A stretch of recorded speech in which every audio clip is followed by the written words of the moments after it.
Now, there are many normal distributions that are non-standard. In other words, they do not have a mean of 0 and a standard deviation of 1. So this section deals with this, how to convert any normal curve to one that's converted to with z-scores. So we can do it by hand, or we can use technology. Obviously, when you have technology, it's a lot easier.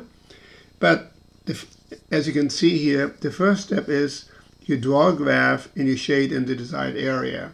Okay.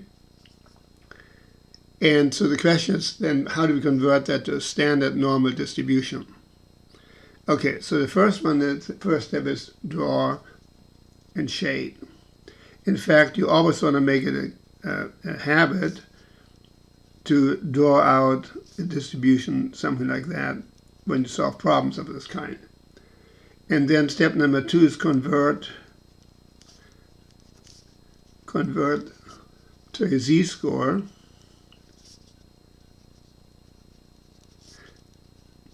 When you have a given data value, x is the data value, so we have x minus the mean, and remember in the non-standard distribution the mean is not 0, and then we divide by the standard deviation. So that would be the conversion to a z-score, and then we compute the probability of x being whatever the symbol might be, less than or equal, or less than or equal, or greater than or equal. And then we have the z-score that we just computed here, z-score. And then we find the corresponding probability.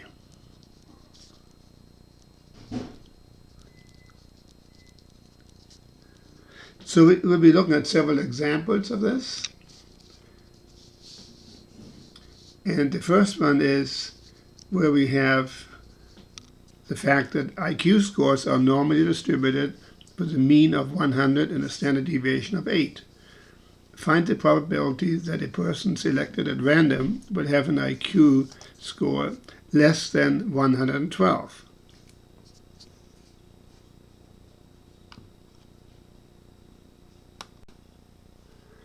So here are the 3 steps to standardize this distribution. So first of all, we draw the distribution, and then we say, okay, 100. Now remember, the mean here is, we're told it's 100, and then 117 might be about here. So let's say this is 117. And so now we draw a vertical line to that point here, and we shade in the area of interest. So we want to know what that area is, because that is the probability. So in other words, x are the IQ scores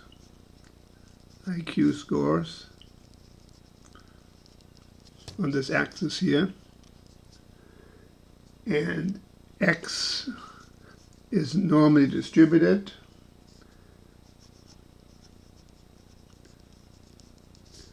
with a mean of 100 and a standard deviation of 8. So that we convert this to a z-score, and the z-score is, again, 112. I made it 117, so that's 112. Okay, 112. Okay, the z-score then is 112.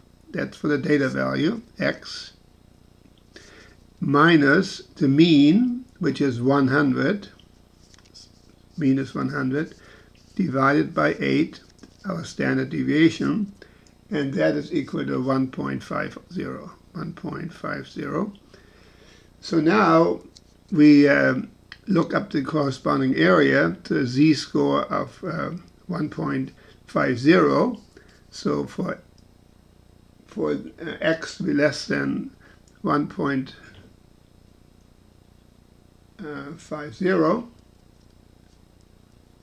z less than 1.50 would be equal then to, when we look that up, would be 0.9332. 0.9332. So in other words, that is the area here under the curve. 0.9332. That's the probability that z is less than 1.50.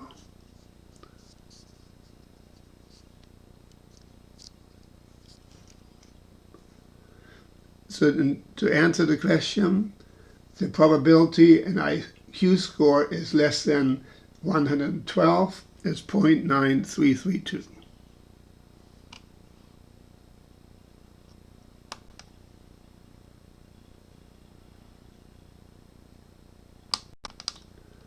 When you use technology, you simply input the values for the mean and the standard deviation, and x being less than or equal to 112, and you will get the answer in your TI-84 or similar devices as 0.9332. In other words, the probability an IQ score is less than 112 is 0.9332.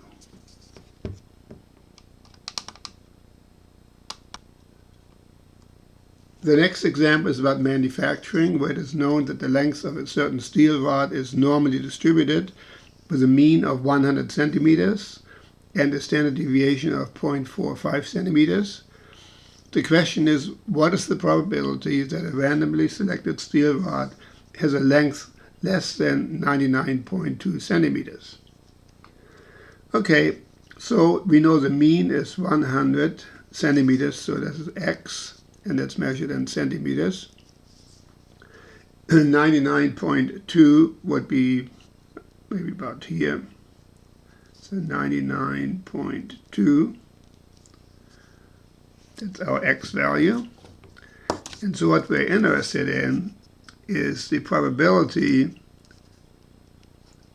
of selecting a steel rod that is less than that value.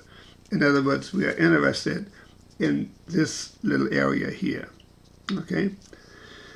So again, x in this case would be the length in centimeters,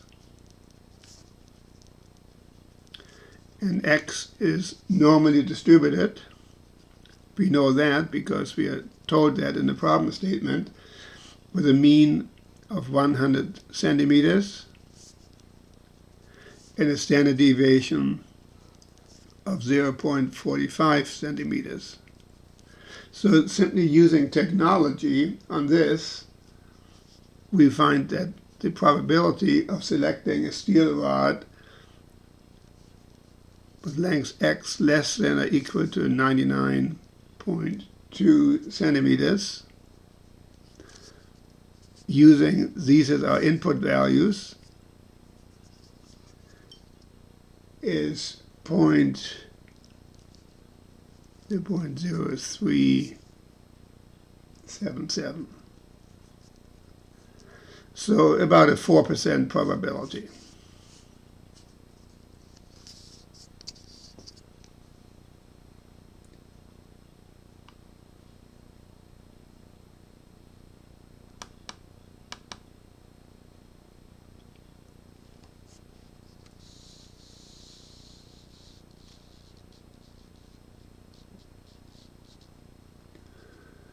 So the next question is, suppose the manufacturer must discard all rods less than 99.1 centimeters or longer than 100.9 centimeters. What percentage of the rods must be discarded? Okay, so again, we have our mean here was 100 centimeters, and here is our x-axis measured in centimeters. And so 99.1 0.1 is here, and our 100.9 is here. And so what we're interested in are the tails.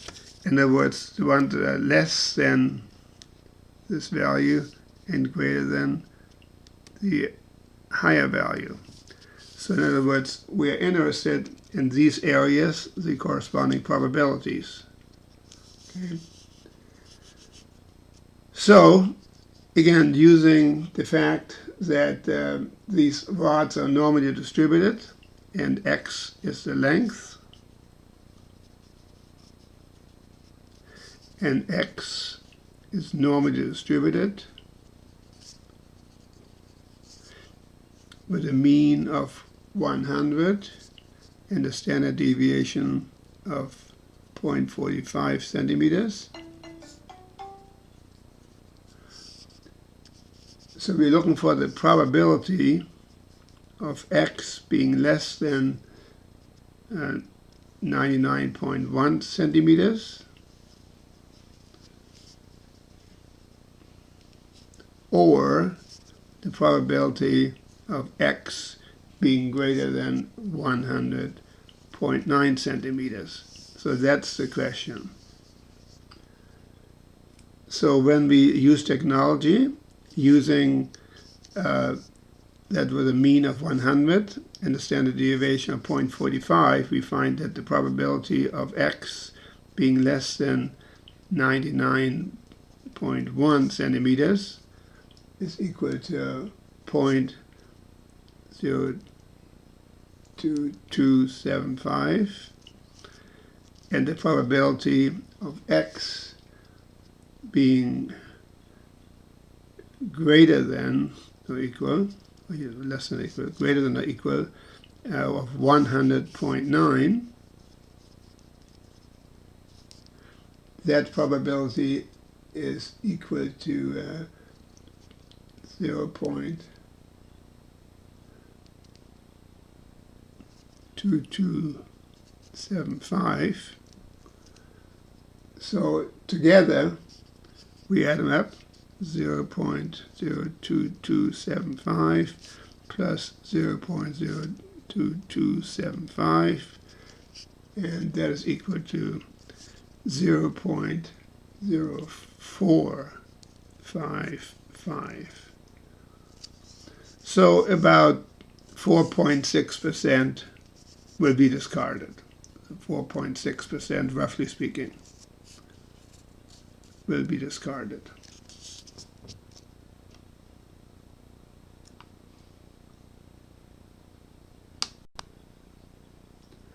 Let's look at another example, men's heights.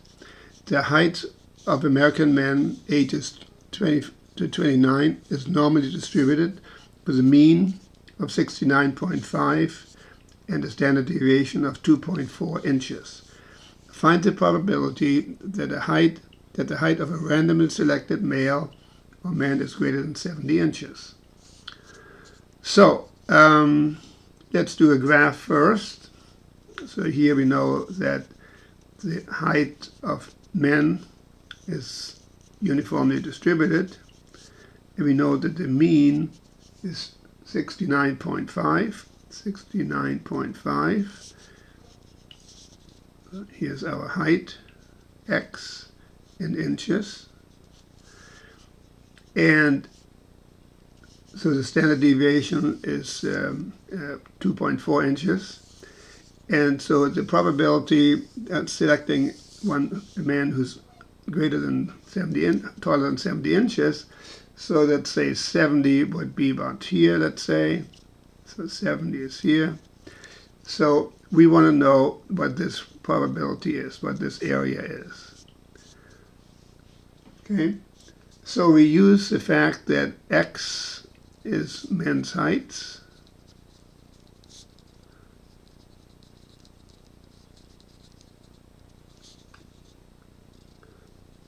And we know it's normally distributed with a mean of 69.5 inches. 69.5 inches, and a standard deviation of 2.4 inches. 2.4 inches. Okay, so then when we use technology, we ask in the question, what is the probability of x being greater than or equal to 70? Using these input values for the mean and the standard deviation.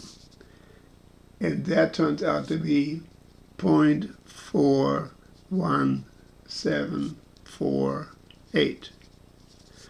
So we round that off to the probability of x greater than 70 inches is equal to 0.417, or about 41.7%.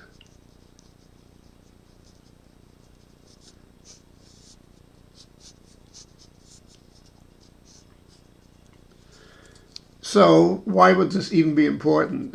Well, you can think about it, and I think one answer would be that people who manufacture clothing need to, produce a certain amount of, garments for certain heights and so on.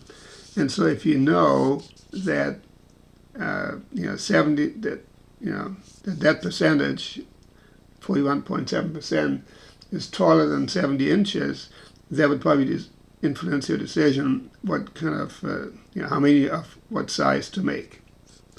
So it has very practical implications in the real world. The next question is, what height would a man have to have in order to be among the tallest 1% of men? Okay, so let's do another distribution here. So here's our normal distribution. The mean of 69.5. And so now we want the upper 1%. So in other words, we are looking for the area here that I shade in. That area should be 0.01 or 1%. So we want to know what this value is. What is this data value here?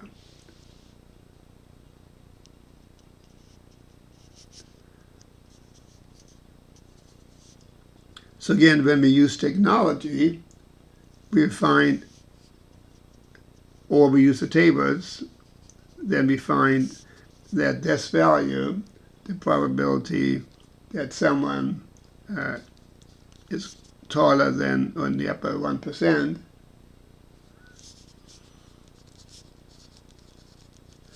turns out to be 75.083. So to be among the tallest 1% of men, that person would have to be 75.1 inches tall or taller.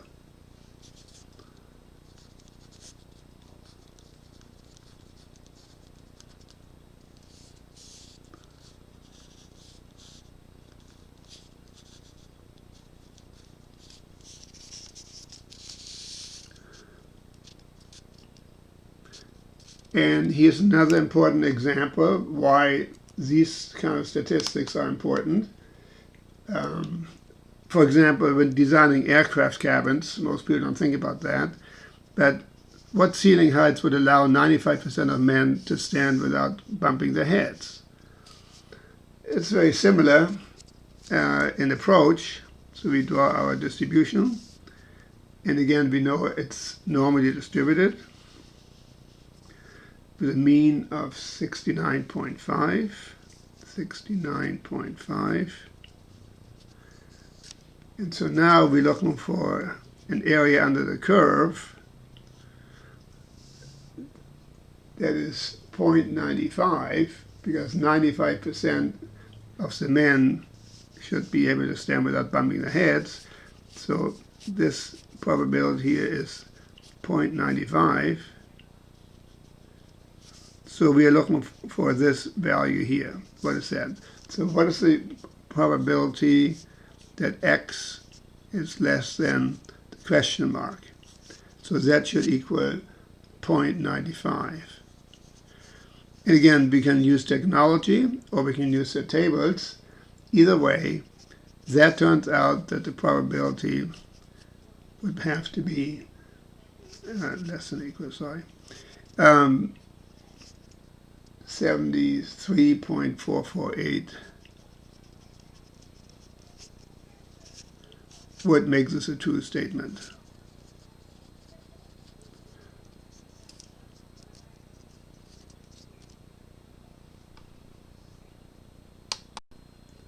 Let me go over a quick explanation in case you don't have technology and just use the tables.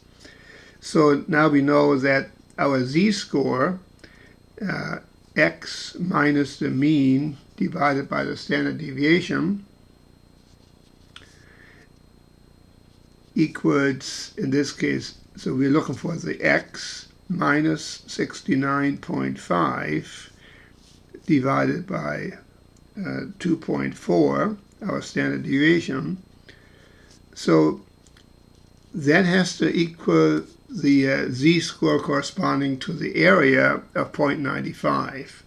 So when we look at 0.95 in the z-score table, 0.95 is not really there, but it's between these two numbers, 0.9495 and 0.9505.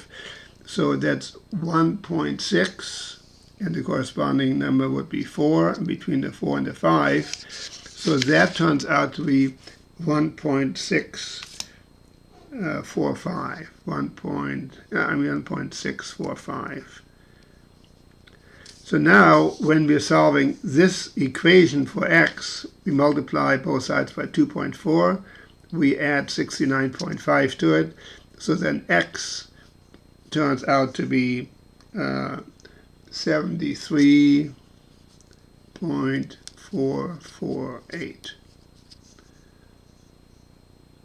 So in other words, if we abbreviate or if we round it up to 73.4 inches, so about 73.4 inches, that means that 95% of all men can stand in there without bumping their heads.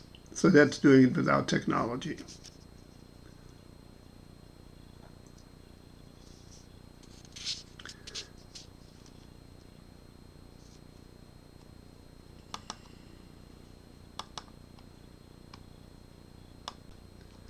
Here's another real-world example about water usage. Let's say the monthly water bills in a certain city are normally distributed with a mean of $58 and a standard deviation of $16. A water bill is randomly selected. Find the probability the selected bill is between $40 and $75.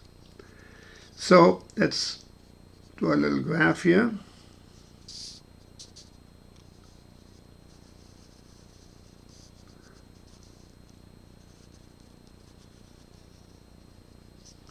So here's our x-axis in dollars, and we know the mean is $58.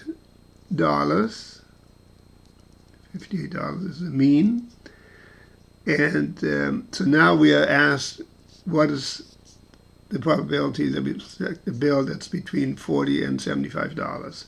So then let's say 40 would be about here, and 75 would be maybe here. So we're interested in this area here, that is the probability. So again, x is the water bill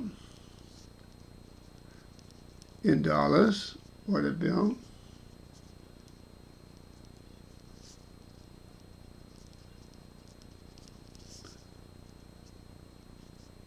In dollars. And then x is normally distributed with a mean of $58. Mu equals $58. And the standard deviation of $16. Dollar sign here. So we're asking, what is the probability to find a bill that is between $40 and $75? So when we use technology with a mean of 58 and a standard deviation of 16, then we find that that value would be 0.7257. So we can say the probability a random water bill is between $40 and $75 is 0.7257, or about 72.6%. So we can say that most water bills are between $40 and $75.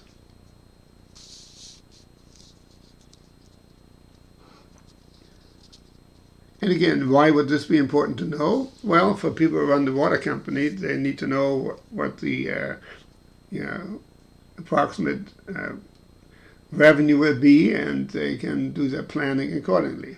So there's always a practical side. There may be other reasons why, but there would certainly be one of them. Okay, so now the next question is, if this city enacts a water conservation bonus for those customers in the lowest 5% users, what bill amount should be set to be eligible for the bonus? That would be interesting, huh? So if we make a little graph, assuming the same mean and standard deviation, so here is our distribution with x going this way in dollars, and here's our mean of $58. And so now we're interested in the lower 5%. So in other words, here is 5%, this little area here, this left tail here, that area is 0.05. And we want to know what is this value here. Okay. So we're asking ourselves, with the same x being the water bill, and that x is normally distributed with a mean of $58 and a standard deviation of $16. A bit sloppy here. Okay. So we're asking, what is the probability that x is less than this question mark? So we don't know what that value is, but that should equal 5%, or 0.05. So when we use technology, that makes it very easy, and that turns out to be 31 point. So using technology, p of x less than, so this is actually our answer here, 31.6823. 31.6823. That would make this a true statement.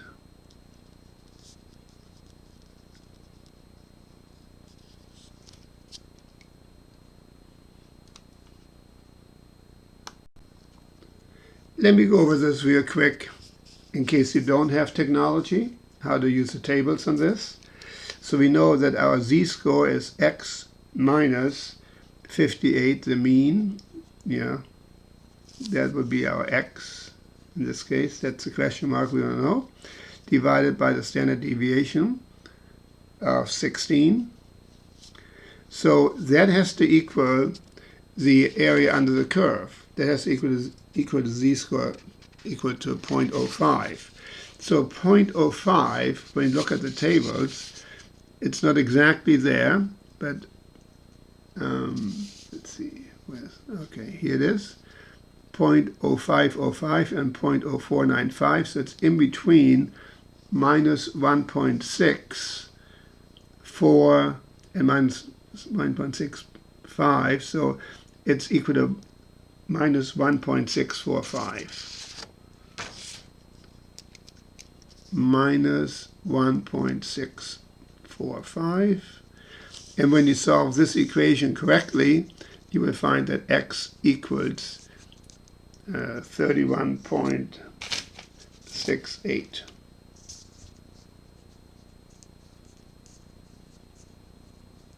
Of course, it would be dollars.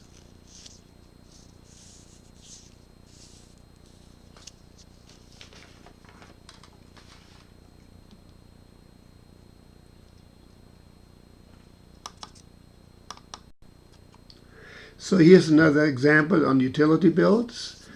Here the monthly utility bills in a certain city are normally distributed with a mean of $140 and a standard deviation of $22.50. What percentage of utility bills are more than $150? So to help visualize the situation here, we draw a normal distribution. Again, our x-axis is the cost, x in dollars. And we know that the mean now is 140. And so restating the problem here, we say that x would be the utility bill, x, utility bill in dollars.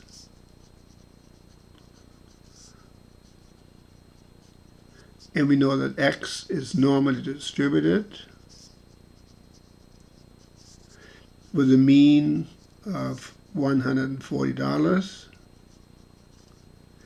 and a standard deviation of 2250.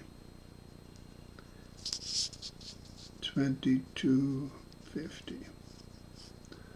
Okay, so then the question is, what is the probability that a bill exceeds $150? So when we use technology with a mean of 140 and a standard deviation of 2250, then this comes out to 0.3284. So that is the probability, or in percentage, of course, it would be 32.84%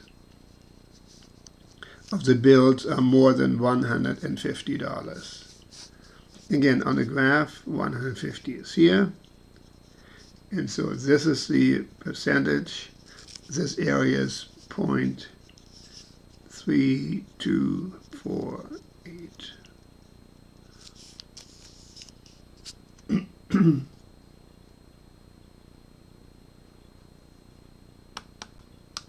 The next question asks what utility bill would be at the 75th percentile, and interpret this result. So if we do our distribution here,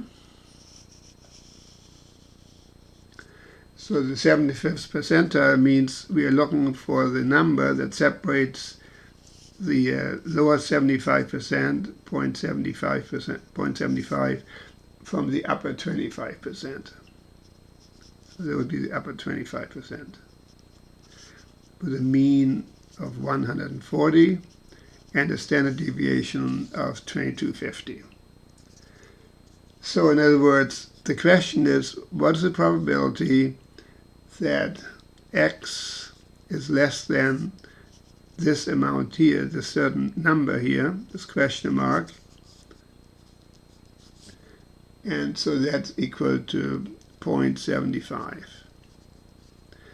And using technology with a mean of 140 and a standard deviation of 22.5, we find that x is equal to 155.18.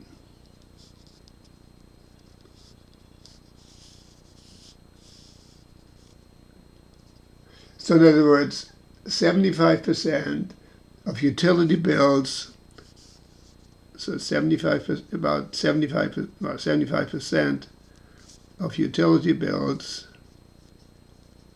in that city of utility bills for that community are less than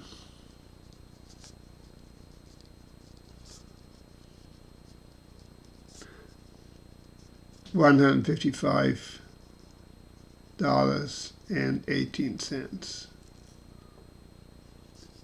And you can also say that 25% of all utility bills are $155.18 or more. So that's for the upper 25th percentile. So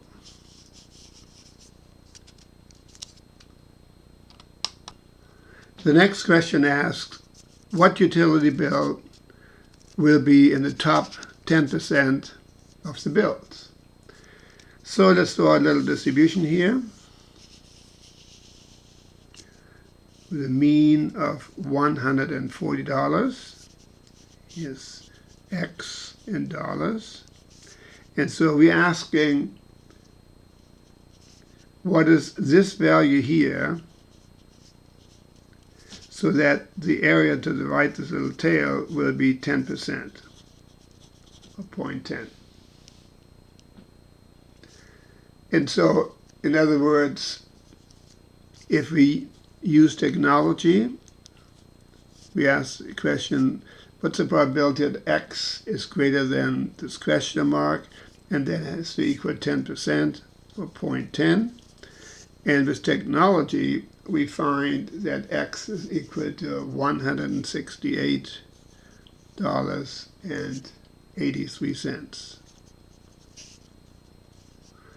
So in other words, anyone whose bill is $168.83 or more would be in the top percent of the utility users.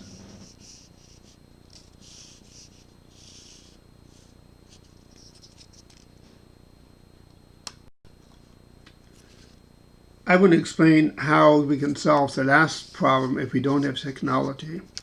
So the z-score that we're looking for is X minus 140, our mean, divided by the standard deviation of 2250. And that has to correspond to the area underneath the curve up to this point. That, of course, would be 90%. So when we look up 90% in the tables, we find out that at 90% we are at 1.28. That would be the closest one. So 1.28. And so when we solve this equation correctly for X, then X turns out to be 168.80. So we're off by 3 cents a little bit, but that is because we are not quite accurate about this number here that corresponds to the 90% area here. The z-score corresponds to 90%. But anyway, the value for X is very, very close, obviously. Let's close out the section with a GRE example, the Graduate Record Examination. And so the combined verbal and quantitative reasoning score on the GRE is normally distributed with a mean of 1,049 and a standard deviation of 189. The Department of Psychology at Columbia University in New York requires a minimum combined score of 1,200 for admission to their doctoral program. What is the percentile rank of a student who earns a combined GRE score of 1,200? Include a graph. So let's draw a graph first to get clarity about what we are doing here. So here's our distribution of GRE scores. So here's X, and those are the scores. And so we know that the mean is 1,049. And so then here would be 1,200. And so the question is, what is the percentile rank? So in other words, we are asked to find what is P of X less than 1,200. Remember, percentiles is always what's below. For a distribution with a mean of 1,049 and a standard deviation of 189, sigma being 189. So when we use technology, it comes out to 0.7878. 0.7878. So we can say a score of 1,200 puts the student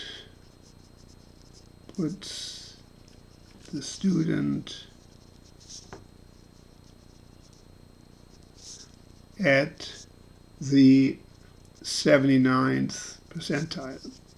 That's 78.78%. So it would be the 79th percentile.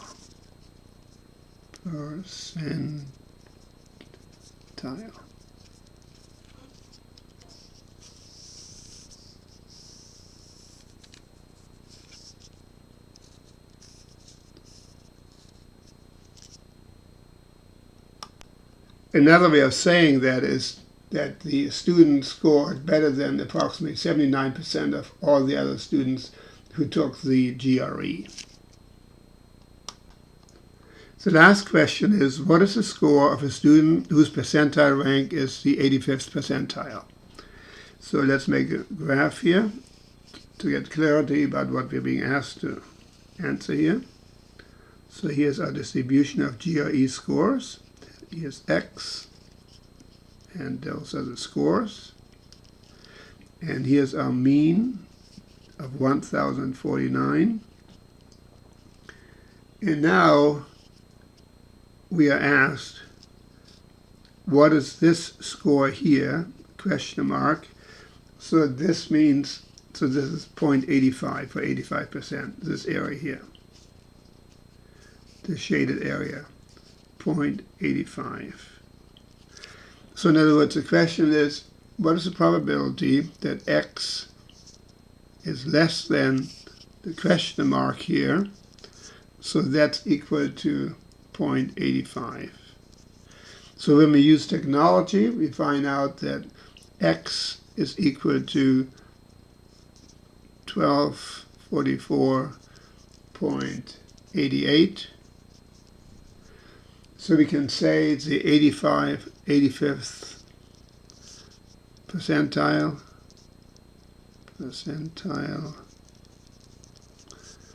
rank means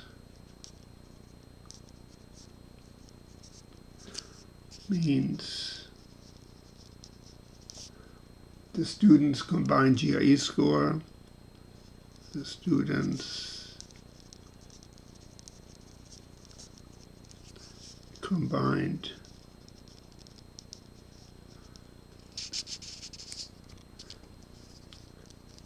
GRE score was, we rounded up to 1,245. 1,245.